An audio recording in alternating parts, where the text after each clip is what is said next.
Olá, sejam bem-vindos à nossa aula de Linguagens e suas tecnologias para estudantes do ensino médio da Rede Estadual de Goiás. Esse é o projeto Seduc em Ação, eu sou o professor Marcelo e a nossa aula de hoje é sobre esportes de aventura, conteúdo importante para vocês, estudantes do ensino médio. Vamos lá! A habilidade do componente curricular que vamos trabalhar com vocês hoje é vivenciar práticas corporais e significá-las em seu projeto de vida, como forma de autoconhecimento, autocuidado com o corpo e com a saúde, socialização e entretenimento.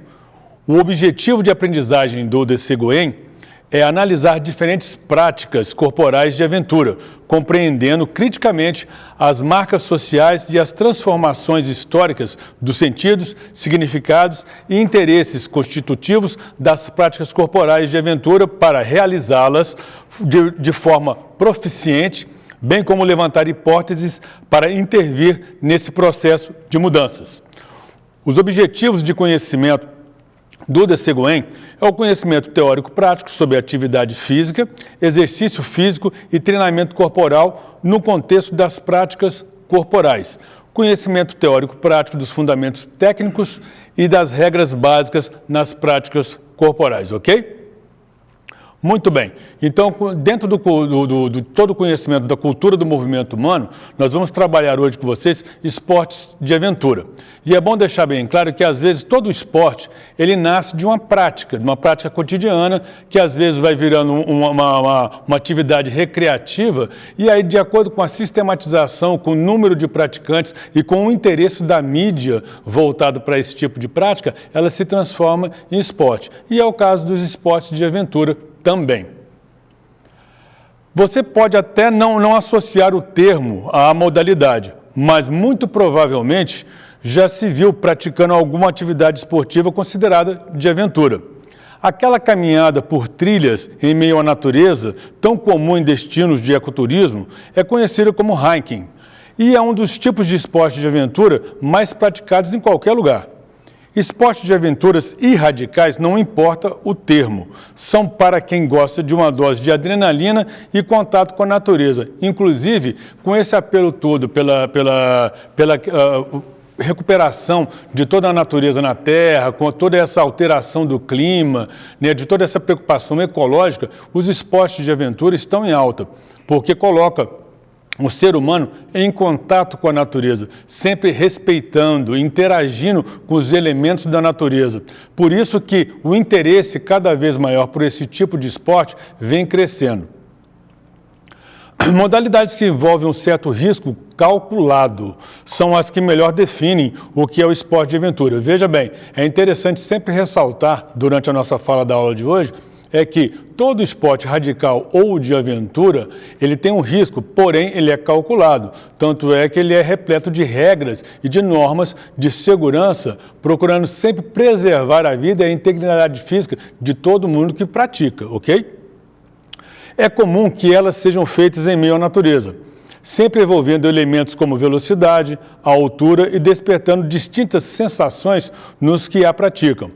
Outras características comuns a esse esporte é que muitas vezes eles exigem, lógico, bom preparo físico, já que requer às vezes escaladas, caminhadas mais longas, com o terreno acidentado, então o preparo físico ele tem que ser bem aprimorado. Logicamente que existem trilhas com uma tensão ou pelo menos com a dificuldade de trajeto menor, que é para quem está começando.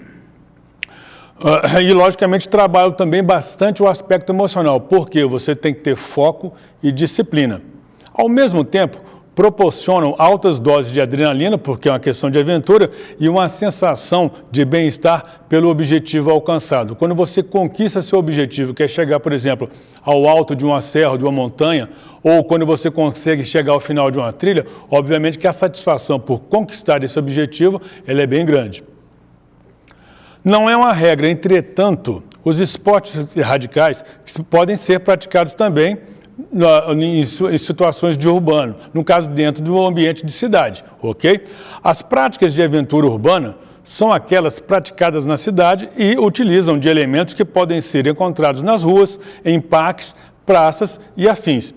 O skate é um desses esportes, que conquista cada vez mais adeptos. Existem várias modalidades, sendo o street e a freestyle as mais conhecidas e praticadas em ambientes urbanos. É interessante também observar que, assim como os esportes de aventura na natureza respeitam a natureza, todo o relevo, a vegetação e até os animais que vivem na região, é interessante também que quando você for praticar algum esporte de aventura urbano, você também respeite o patrimônio, pois a cidade ela é construída e ela é levantada e organizada para todos. Então, você não pode destruir um patrimônio urbano para justificar uma prática esportiva, ok? O conceito do que são os esportes de aventura é relativamente novo, passando a ser utilizado entre o fim da década de 80 e o início da década de 90. Na história dos esportes radicais, o termo foi utilizado inicialmente para se referir a modalidades como o surf, o alpinismo, montanhismo, trek, paraquedismo e vários outros.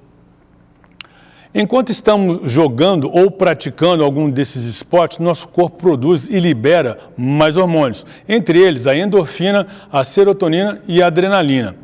Esses hormônios são responsáveis por atuar no combate ao estresse, na regulação do humor e funções metabólicas de aumento da sensação de bem-estar, ou seja, um pacote completo para a nossa saúde física e mental. Por isso que é interessante, você que gosta de atividade física, pelo menos uma vez por mês, uma vez por semana, ter aquele finalzinho de semana, vai fazer uma trilha, ou seja, a pé ou mesmo de bicicleta, obviamente respeitando e sempre olhando as normas de segurança, porque faz bem para a cabeça, para o aspecto mental, emocional e para a parte física também. Como diz aqui o texto, é um pacote completo para a saúde do ser humano.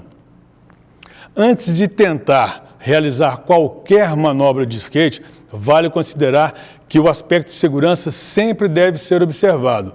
É interessante observar isso porque sempre cotoveleira, joelheira, capacete é de extrema importância. Às vezes você acha, não, vou só fazer um pequeno exercício, uma pequena manobra, são aí que acontecem os acidentes, ok? Então vale sempre a pena lembrar que segurança em primeiro lugar. Veja bem, nós praticamos atividade física é para a nossa saúde, nada que coloque em risco a nossa integridade física ou mental, ok?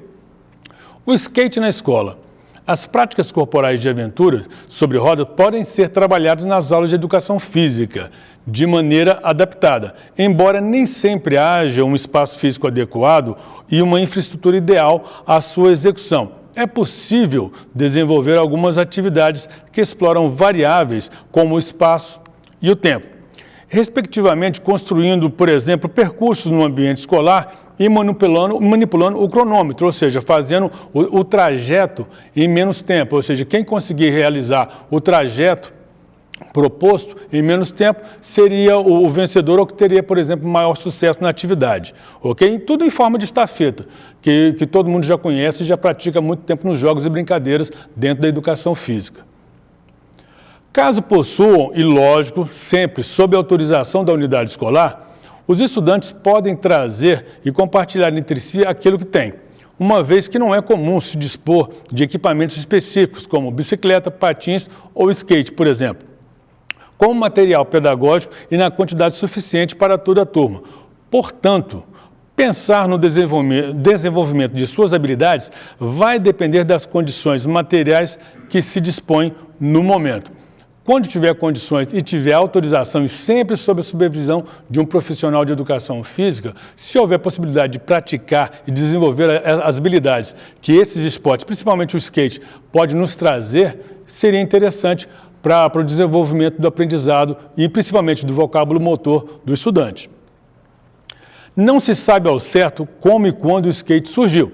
Uma das teorias diz que o nascimento ocorreu nos Estados Unidos em meados do século XX, possivelmente derivado dos roller scooters, uma espécie de patinete fabricado a partir de 1900. Recentemente descobriram que em 1918, um então garoto norte-americano chamado Doc Hitball já havia desmontado eixos e rodas de patins e fixado numa madeira. Porém, ele não andava em pé, e sim com o joelho apoiado na madeira e o outro pé para dar impulso. No final dos anos 50, quando não havia ondas no litoral da Califórnia, Surfistas tentavam imitar as manobras de surf usando rodas e eixos montados em pranchas de madeira. O primeiro skate fabricado e comercializado em série foi o Roller Derby, em 1959. Nessa época, milhões de skates foram vendidos, mas as rodas eram de ferro. E por escorregarem, aconteceram vários acidentes. E a sociedade norte-americana fez uma campanha para banir o novo esporte, demorando muito tempo para o skate ganhar credibilidade novamente. Obviamente teve que ter adaptações, uma evolução na estrutura, né, do skate para ele poder voltar e aí criar esses milhões e milhões de praticantes em todo o mundo. O aspecto competitivo pode existir na realização de práticas corporais de aventura sobre rodas, mas garantir a ludicidade é sempre bem-vindo. Aqui ressalta-se a importância da cooperação e da solidariedade, por se tratar de algo que vai lidar com as limitações e diferenças pessoais de cada um. A noção de equilíbrio e segurança também são elementos importantes na utilização de equipamentos específicos. Afinal, como existe a possibilidade de risco, é necessário também estar atento para as regras básicas de proteção para que possam acontecer de maneira controlada, previsível e satisfatória. Nas competições, só existem duas categorias, a Street Circuit com obstáculos e a Half Pipe, que são aquela rampa, né, em forma de U. As manobras são avaliadas por juízes que atribuem notas considerando a dificuldade e a desenvoltura das manobras realizadas. Geralmente, as competições duram 2 dias, sendo que no primeiro dia acontece a fase de classificação e no segundo, os melhores skatistas terão 2 chances de manobras para poder executar e ver quem é que executou a melhor manobra com maior dificuldade para conquistar o título. Em Tóquio, no ano 2020, marcou a primeira participação do skate em uma edição dos Jogos Olímpicos, mas a modalidade já esteve como esporte de exibição nos Jogos Olímpicos da Juventude em Nanquim em 2014. No Japão, o skate foi disputado nas provas de street e de parque. O Brasil teve 12 representantes, sendo 3 no masculino e 3 no feminino em cada uma dessas modalidades. E aqui na foto a gente vê a nossa fadinha, a Raíssa Leal e a Pamela Rosa, 2 meninas que são destaque no skate mundial e vencedoras e conquistaram diversos títulos. A importância de praticarmos esportes de aventura. As práticas corporais de aventura são inúmeras e podem acontecer tanto no ambiente natural quanto no ambiente urbano modificado, sejam de caráter desportivo ou relacionadas a lazer. Trabalham com habilidades motoras e perspectivas do corpo, integrando e ampliando a cultura corporal, ok? Espero que todos vocês tenham gostado e não saiam daí, pois após o intervalo teremos a aula de História com a professora Fernanda Serbeto. Para você que é estudante do ensino médio, até a próxima, forte abraço e se cuidem!